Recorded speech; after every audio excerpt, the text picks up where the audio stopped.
I have the great privilege of traveling around the country, giving talks on my favorite writer. And while the talks are never very interesting, the question and answers that follow the talks are always fascinating, always very lively and very interesting. In fact, they're the only thing I ever look forward to. But don't get your hopes up, because there's not going to be a question and answer session after this talk tonight. However, on Saturday, during the breakout sessions, I will have an entire breakout session for Q&A, and anybody who wants to come and ask me questions can do that. However, there'll be 3 other sessions that you can go to that are much better. But I think even 4. I think we even have 4 better choices. Yeah, we have 4 better choices than the Q&A. But at any rate, the great thing about the Q&A after my talks is that I never know what's going to happen. I never know what topic will come up, and that's what makes it so interesting. However, there are always 3 questions that I do expect and that are inevitably asked at every talk I give, it seems. The first question is, how is Chesterton Academy going? People ask about the school that I helped get started just over 5 years ago in Minneapolis. And the second question that people ask is, can you explain distributism? And then there's a third question, and I'll probably mention that third question sometime before the end of this talk. But I could say for now that it's a Catholic question, all right?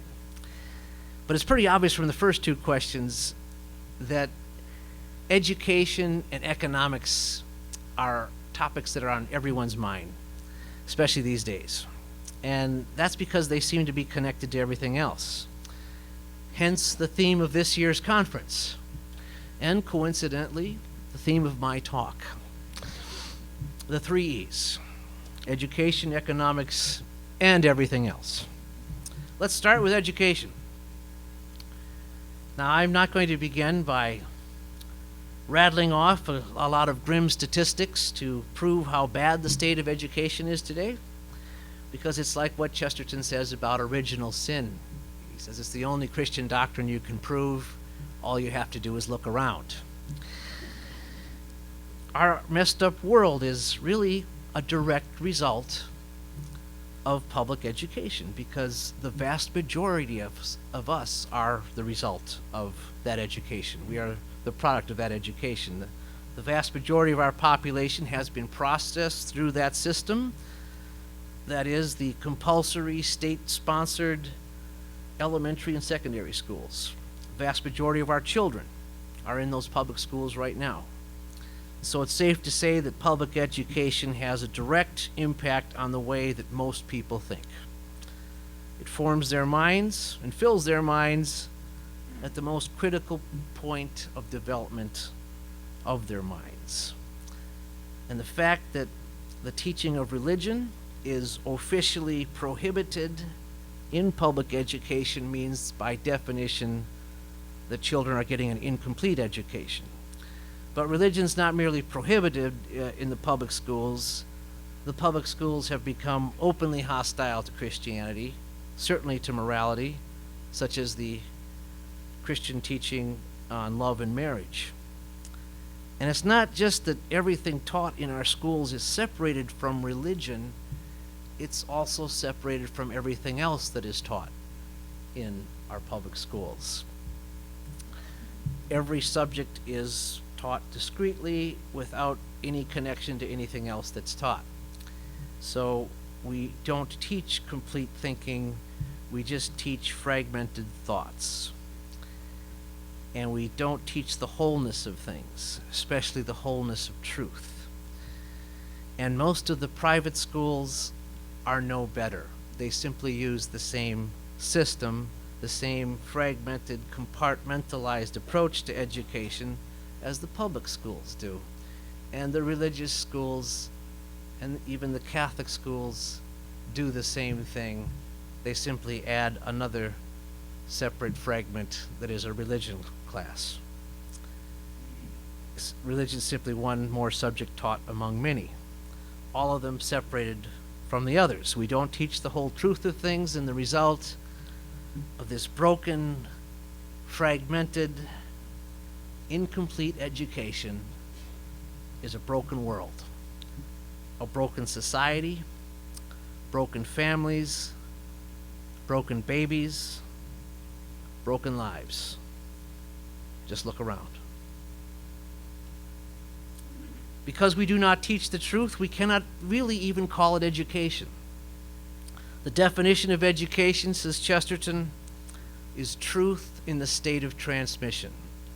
It's passing the truth from one generation to the next. But if we cannot say what truth is, if we cannot even agree on what truth is, well, then how can we possibly teach it to our children? It's a system designed to fail. We don't teach the old things. We instead teach the trends and the fads and the fashions and the very latest. But the latest only means the last. So in other words, we teach what is last, but we don't teach what is first. We don't teach any of the primary things, any of the elemental things. Which is why Chesterton says that children in school today are subjected to educational philosophies that are younger than they are.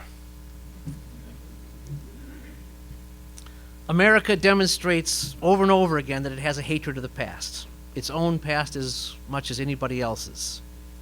American public education demonstrates a hatred of Western civilization's past. We don't teach the classics. We don't teach the great literature, the great ideas. We don't teach reason. And of course, we don't teach faith, and so we don't teach how faith and reason go together.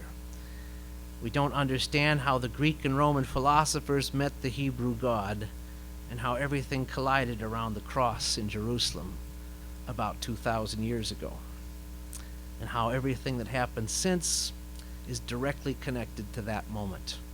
It's a historical event with immense spiritual implications that cannot be ignored, and yet it is ignored.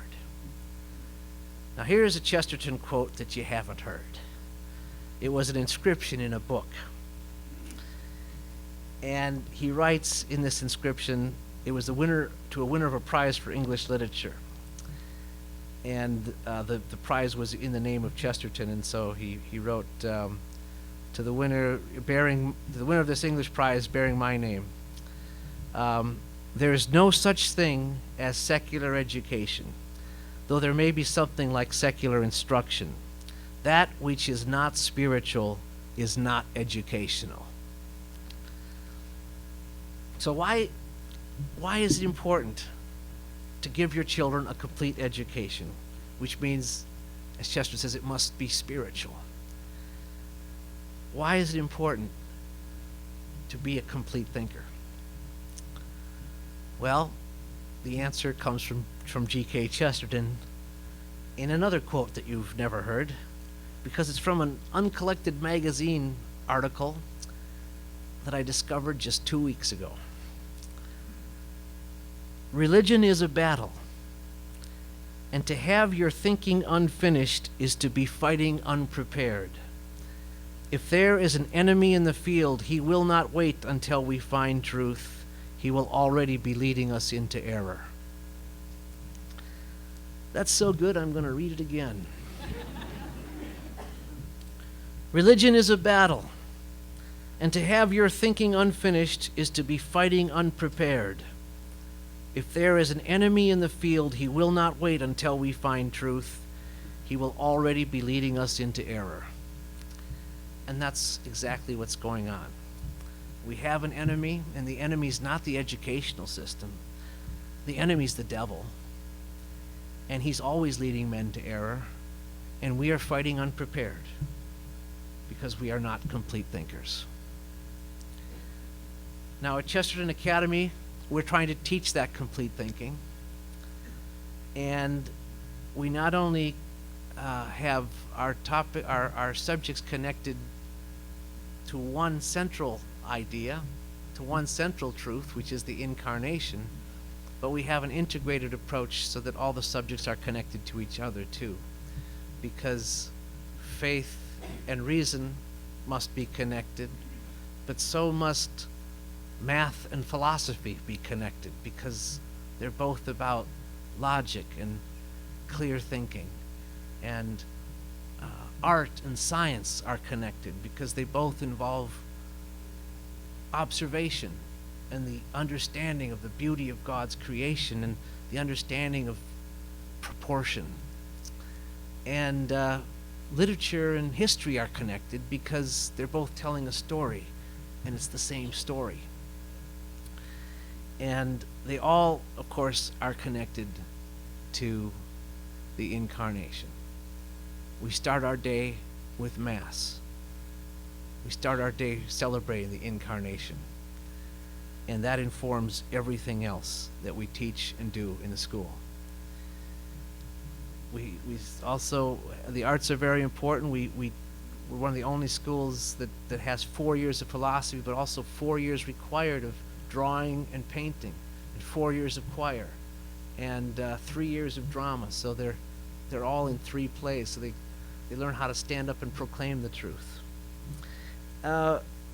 And the main point that really separates us from other schools is that we are accountable to the parents. One of the main problems with state-mandated, state-sponsored, state-run schools is that the state is not accountable to parents. On the contrary, they've made the parents accountable to the state. They have it exactly backwards. And the philosophy that's conveyed in the schools, whether it's subtle or overt, has driven a wedge between parents and their children. And Chesterton saw this happening. In fact, commenting on the growing lawlessness in society, Chesterton says, "A magistrate recently remarked that this new lawlessness was due to the loss of parental control. And I think it reasonable, whether the magistrate thought so or not, to say that the loss of parental control is in turn due to the increase of official control. And this is surely the more natural because it is an increase of official control over parents. This is especially true to the eclipse of the father by the schoolmaster." Chesterton says that never in all of human history has the state had so much power as when it created and took over the educational system. It's just unprecedented in all of history. He said the state had less power over a man when it could send him to be burnt at the stake than it does now when it sends him to the public school. Because we are taking our children at the most formative time in their lives and we're putting them in control of the state that does not know what truth is.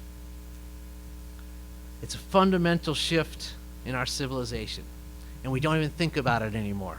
We think of it as being normal. But something fundamental in our society has been undermined, and that fundamental thing is the family. Chesterton says, "There are 2 human relations which modern rulers are everywhere disposed to resolve, and they are the only 2 relations which ordinary people are so naturally constituted as to desire. A man can desire a woman as a thing of beauty, or a woman can desire a baby as a thing of beauty. These 2 relations, that of a man and wife and that of a mother and child, are the only 2 recognized combinations founded on this natural satisfaction of the thing itself, and these are also the only 2 recognized combinations in capitalist civilization which that system has set out to destroy. It's essential to note that no other relation is really being attacked." Okay, you weren't expecting that. Chesterton sees prophetically that these 2 natural things are under attack in our society, these 2 primary relations, the relationship between a husband and wife and the relationship between a mother and child. Divorce, contraception, abortion, same-sex marriage, all of these things are attacks on those 2 relations. husband and wife, mother and child. Chesterton sees it happen. But it's a surprise. He says that they're being destroyed by our capitalist civilization. He doesn't say socialist civilization. Capitalist? Yes, because that is the system that first separated the man from his wife and family by making him a wage earner, and then separated the mother from the home by making her a wage earner, so that they both work for someone else. They don't work for themselves, and it wasn't the socialist state that did this. It was industrial capitalism. Capitalism does not care about marriage. It doesn't care about families. It cares about the economic usefulness of individuals, first as employees and then as consumers. And so, with the breakup of the family, what do you get? You get socialism. Chesterton says that no one ever talks about what is the alternative to the family. He says the alternative to the family is the state. And the state rises to power when the family falls apart. But it was capitalism that broke up the family. And then the state comes in to fill that void and fill the functions of the family. Chesterton says the alternative to the family is the state, and he says it's the result of mere sex emancipation will be an increased bureaucracy. We're going to see the growth of bureaucracy, the likes of which we could never imagine in the wake of what's going on with same-sex marriage. It's going to mean governmental control of just about everything we say and do. Chesterton certainly doesn't trust the state as the alternative to the family. He certainly doesn't trust, he says, that the sort of men who make our laws could be trusted to unmake our marriages. But it's a point that a free and stable society is only possible with strong families. If the families fall apart, the society falls apart. But in order to have strong families, you have to have a political system that's based on the family and an economic system that's based on the family. Which, of course, brings us to the second question that I'm always asked.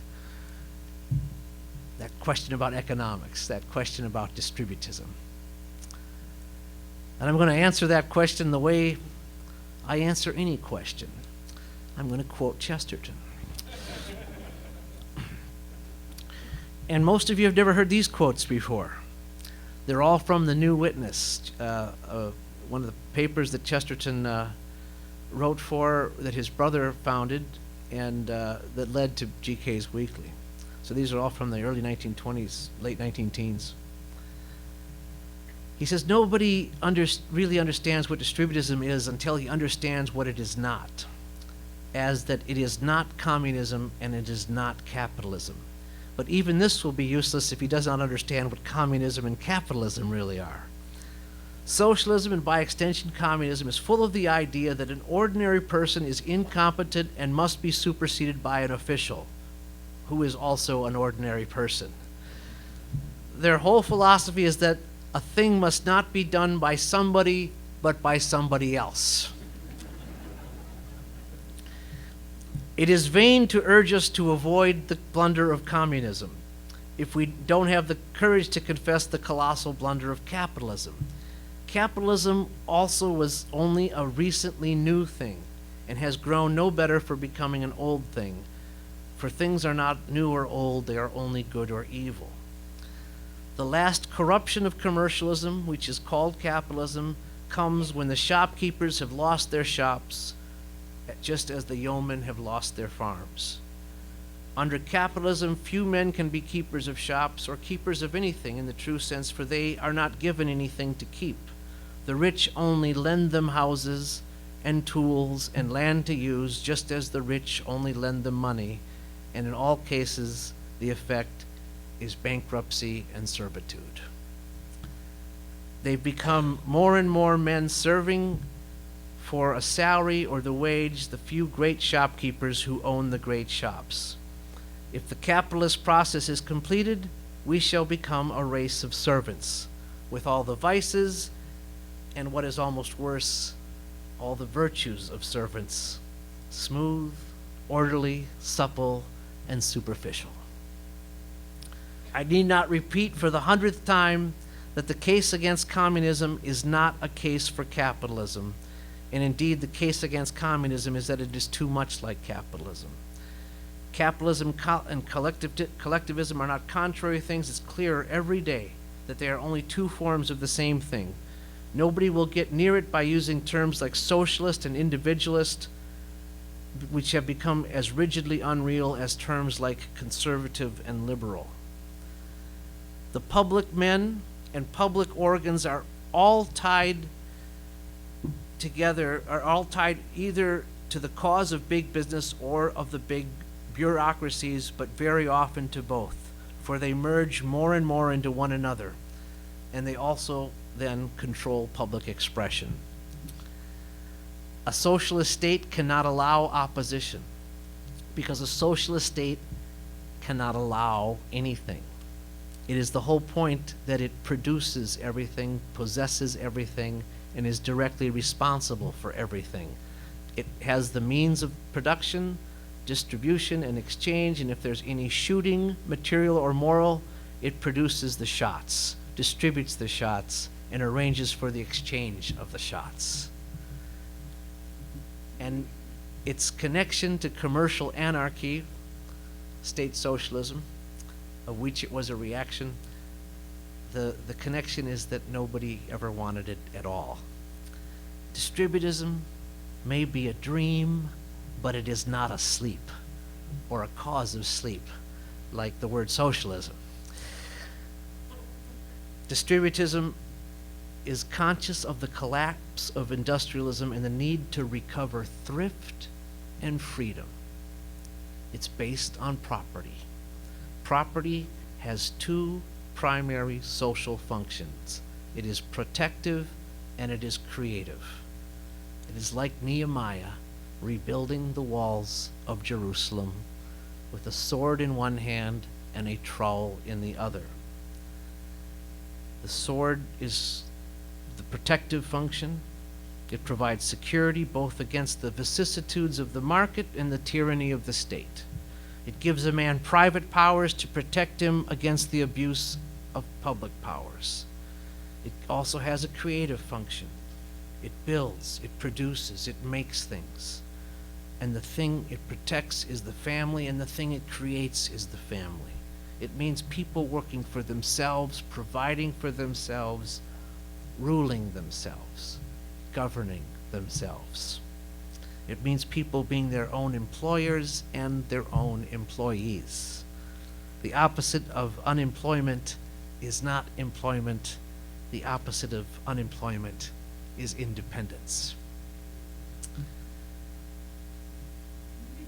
Chesterton, the way I explain distributism is I say capitalism, which used to be called individualism, is based on the interests of the individual. Communism / socialism is based on the interests of the community. Distributism is based on the interests of the family. The family is recognized as the primary unit of society, not the individual, because individual rights will undermine family rights, not the community, because community rights can supersede too much the family rights. Now, anyone who's familiar with Chesterton at all knows that he does not fall into the simplistic left-right, liberal-conservative classification. In fact, there's a Chesterton quote that I quote every day. I can tell I'm just about to quote it right now. It's from Orthodoxy. He says, when a society breaks up, two things happen. The vices run wild and they do great damage. But he says the virtues also run wild. And the virtues do perhaps even more damage because they become separated from each other and are wandering alone. And the virtues actually end up fighting each other. Thus you'll have some people who care only about truth and other people who care only about pity. But the people who care only about truth, their truth is pitiless. And the people who care only about pity, their pity is untruthful. It's a very good explanation of the dichotomy of the right and the left. A truth that is pitiless and a pity that is untruthful. We have to have truth and we have to have love. We have to have them both, and we can't compromise either one. But he talks, as I said, in that passage about what happens when a society falls apart. And if you look at the passage again, he says what happened to make our society fall apart. What does he identify as the particular point in the history of Western civilization that started this chain of reactions that has led to where we are now?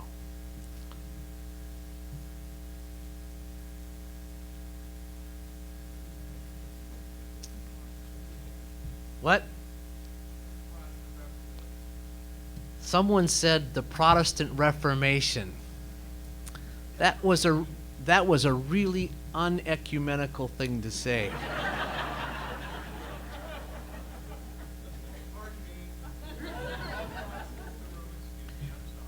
Now, we do have Protestants here in the room tonight. We even have some Catholics in the room. We have a lot of strange people in this room tonight. But that was the right answer. It was the Reformation. That's what Chesterton identifies. And the fact is, we know, based on our presence here tonight, that Chesterton is a model of ecumenism. He is the greatest ecumenical writer of the 20th century. Appeals to Catholics and non-Catholics alike. I know he's appealed to me both when I've been a non-Catholic and a Catholic. It is one of the dangers that he appeals to non-Catholics in such a way that they do become Catholic. It's truly one of the greatest dangers in reading Chesterton. And of course, in spite of this great appeal, he doesn't pull any punches when he talks about the Reformation. In fact, this is what he says. And this is probably also a quote you haven't heard. This is from the New Witness. I am firmly convinced that the Reformation of the 16th century was as near as any mortal thing can come to unmixed evil. Even the parts of it that might appear plausible and enlightened from a purely secular standpoint have turned out rotten and reactionary also from a purely secular standpoint. By substituting the Bible for the sacrament, it created a pedantic caste of those who could read, superstitiously identified with those who could think.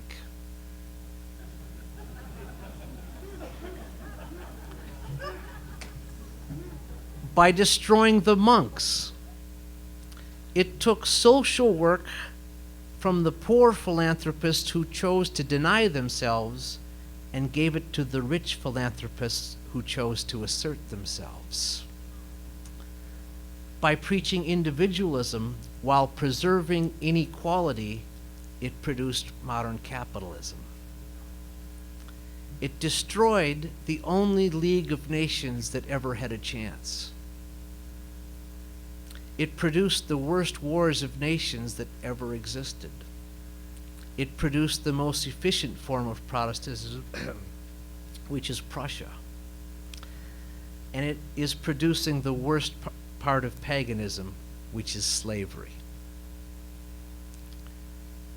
I want to point out that Chesterton was not Catholic when he wrote that. And I also want to point out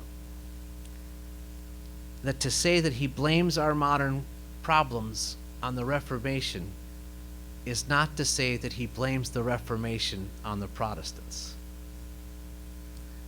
In his mystical poems about the Blessed Virgin Mary, he talks about the good men and the bad men in the Reformation.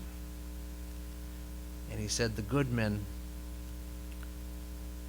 who were right to be wrong, and the bad men who had no right to their right, who had no right to their truth.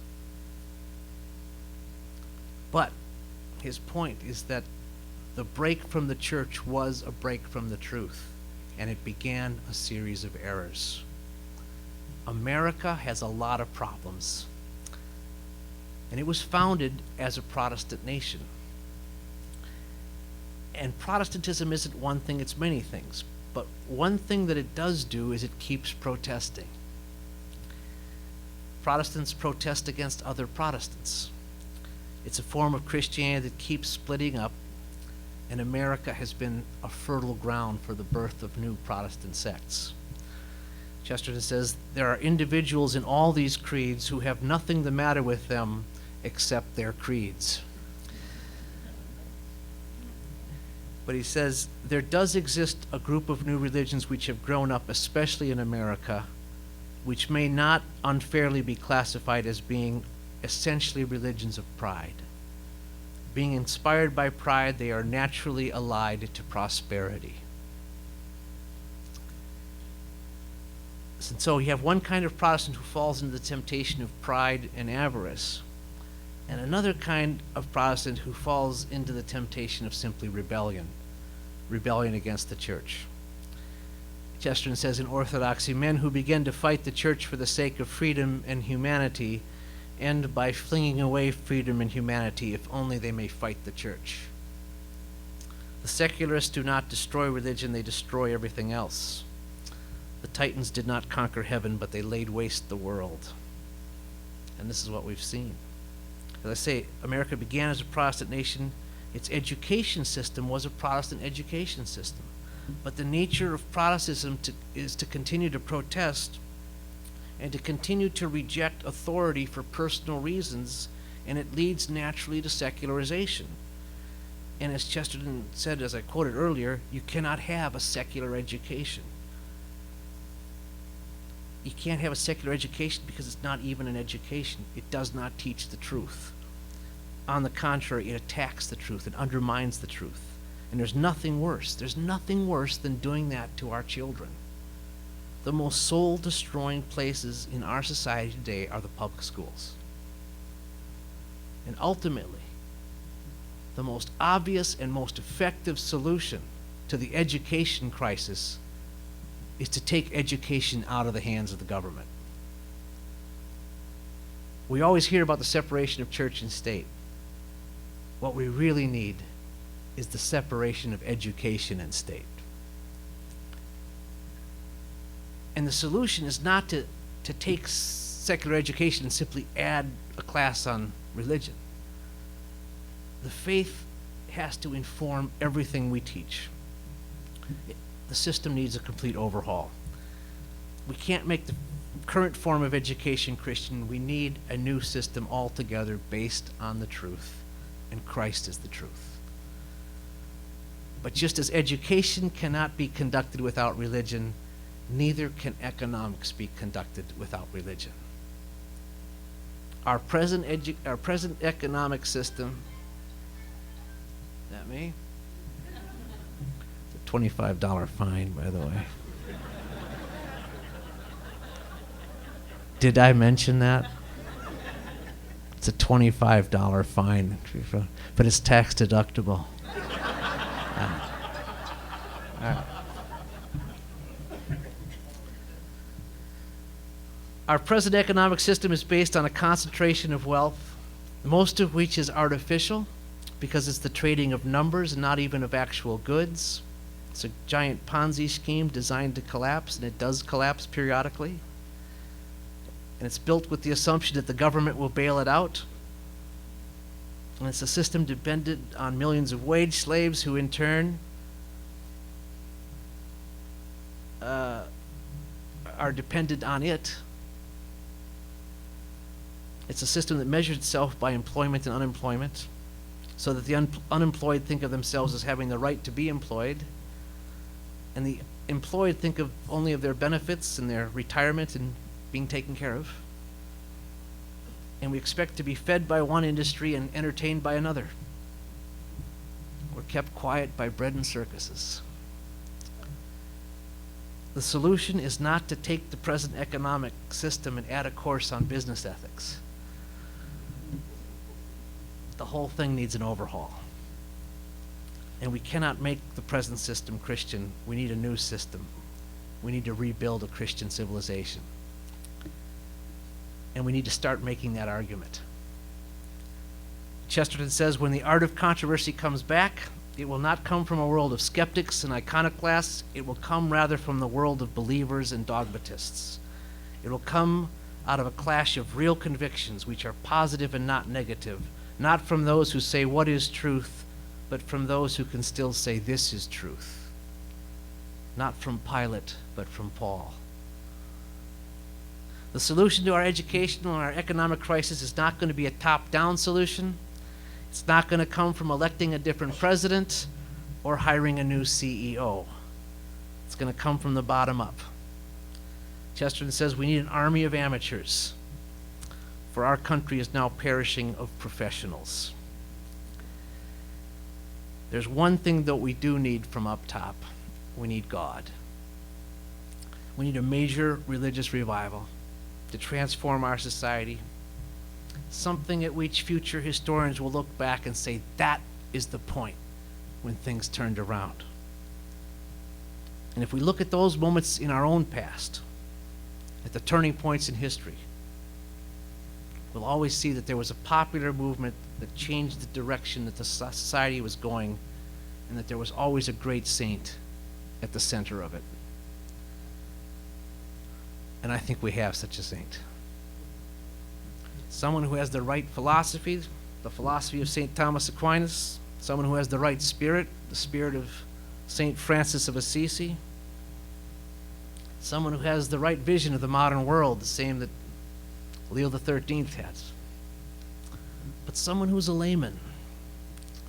For as the Second Vatican Council clearly and rightly understood, it's the laity that will play a fundamental role in bringing the gospel to the modern world. We need a saint who represents the family because he's devoted to the Holy Family. He understands the purity and obedience and the humility of the Mother of God. But he also understands the craftsmanship and the honesty and the leadership of Joseph, and understands that every baby is a gift from God, like the Christ child. Someone who's a model thinker, but also a model of hope and joy. We don't need a mere prophet preaching doom and destruction. We need a beacon of light. In these, the new dark ages, that's the kind of saint we need, and that's the kind of saint I think we already have.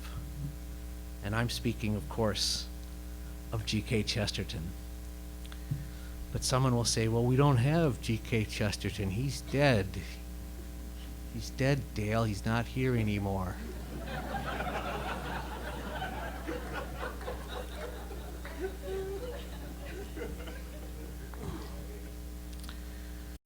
And that would be to miss the point.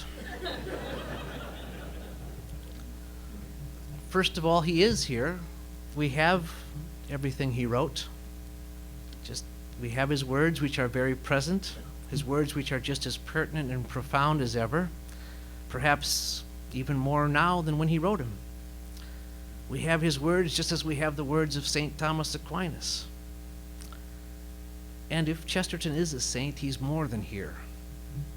If he's a saint, it means we also have the power of his intercession, because he's in the presence of God. But someone will say, well, but he's not a saint, Dale. The church hasn't made him a saint. Which brings me to the third question that I'm always asked when I give a talk on Chesterton. Dale, what's going on with the cause for Chesterton's canonization? Well, as many of you may know, we're something we've been working on for a long time. And I have something to report. My counterpart in England is Martin Thompson, who's been fighting the good fight over there in Chesterton's homeland, where the prophet is without honor in his own country. And he runs a very active Chesterton society there. And he and I together had the initial meeting with the Bishop of Northampton. And Aidan Mackey sat in on that meeting, and that was 11 years ago. And since that time, a different bishop came in. That Bishop of Northampton at that time was very sympathetic, but started to do a little work, but then he got kicked upstairs to be archbishop in a different archdiocese. A new bishop came in, Bishop Peter Doyle, and just honestly admitted he didn't know anything about Chesterton. I had annual correspondence with him, and he was always gracious to me, but he said things like, well, there's no evidence of a local cult. And the local Chestertonians in England, they took some offense at that.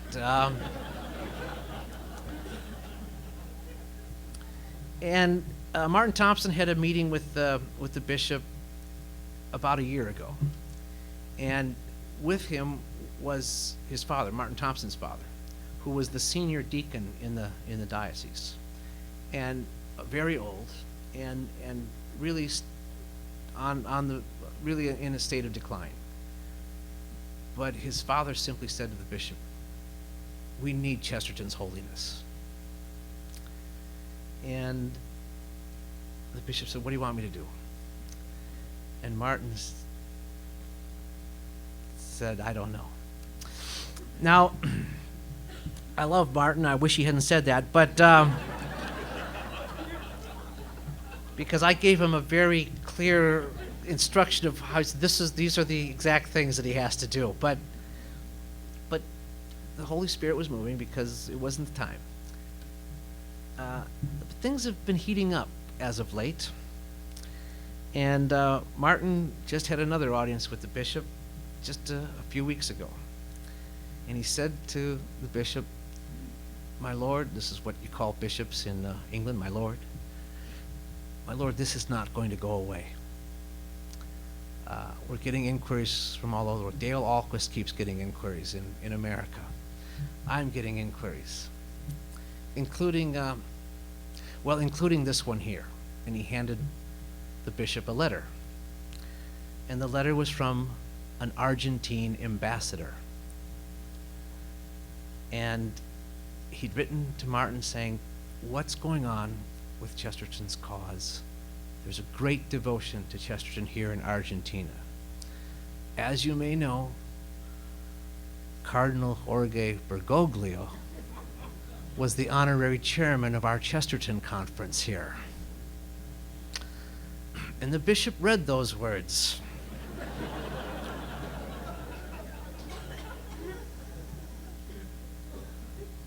And realized, yes, this is not going to go away.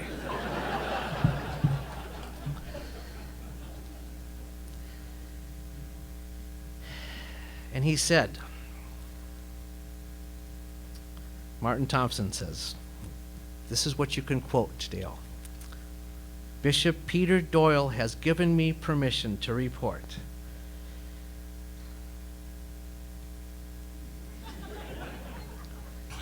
that the Bishop of Northampton is sympathetic to our wishes and is seeking a suitable cleric to begin an investigation into the potential for opening the cause of G.K. Chesterton."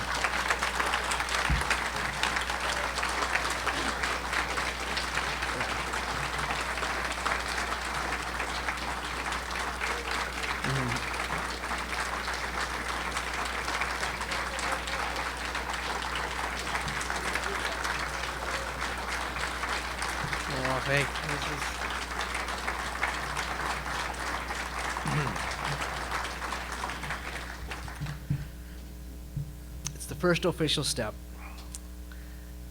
The investigation, of course, we hope would lead to the next step, which is the determination and designation of Chesterton as a servant of God. Then the real work begins. The rigorous evaluation of Chesterton's life and writings, which we hope would lead the church to declare Chesterton as venerable. And then, as the saying goes, the next boat is from heaven. It would be a miracle. Due to Chesterton's intercession, or ascribed to Chesterton's intercession, that would lead to beatification. And then another miracle would mean St. Gilbert Keith Chesterton. And just to make things more interesting and more complicated, we think there's also a cause for and a case for heroic virtue and holiness in the woman who stood at Chesterton's side, Frances. As I say, it's the first official step. The bishop's looking to appoint a cleric to begin this investigation into Chesterton's holiness, but the unofficial steps have already been taken, and we can continue to take the unofficial steps. The widespread popular devotion that yields saints. We have, first of all, the duty of spreading and popularizing Chesterton's words and wisdom. We have the duty to spread his hope and his joy. We have the inspiration to break the conventions and keep the commandments, and the inspiration to follow Chesterton's example in bringing both truth and charity in all our conversations and controversies to the world, to ridicule the ridiculous things such as Hudge and Gudge, but to rescue the forgotten and the cast-off things, beauty and tradition and the poor. But we also have an opportunity to ask for Chesterton's intercession. And we have these prayer cards. And we have them downstairs at the table. Everybody take one, start putting it to use. We've already had some amazing stories coming off of people who have said this prayer. We are not a club. That is, we're not exclusive, where outsiders are not welcome. Everyone's always welcome to join the American Chesterton Society, to participate in our activities, to write for our publications, speak at our conferences, to contribute to the growing field of scholarship around Chesterton's writings. But by actively pursuing Chesterton's cause for beatification, we're obviously going to go beyond simply studying Chesterton as a writer. And in one sense, we've always done this. We've always gone beyond that. But in some people's minds, the nature of our organization is going to be changing as a result of really actively pursuing Chesterton's cause. And it may turn some people off. But if Chesterton is a saint, that's the most important thing about him. Because saints make other saints. And our goal is to bring souls to Christ. And when I say we're not a club, it also means that we're not a club in that we don't use Chesterton to hit people over the head. We don't want to send people away. We believe that Chesterton's a saint and saints are attractive. And we also believe Chesterton's a prophet. And obviously many people don't want to hear what prophets have to say, but as Chesterton says, the best kind of prophecy is to say not what will occur, but what should occur. And we're part of a movement to change the world. And it's good that we should feel good about what we're doing. But we have to be careful not to praise ourselves, because that's the weakness of any movement. Chesterton warns that in order to succeed, we must do it by criticizing ourselves. At the conclusion of The Everlasting Man, Chesterton talks about what it is that puzzles the world about the Catholic Church. And it's that its members still behave as if they are messengers. And in the end, he says there are only two kinds of people in the world: those who are bringing the message and those who have not yet heard it or cannot believe it. We have a message. It's one of great joy and hope, and it's a privilege to be part of it with you. God bless.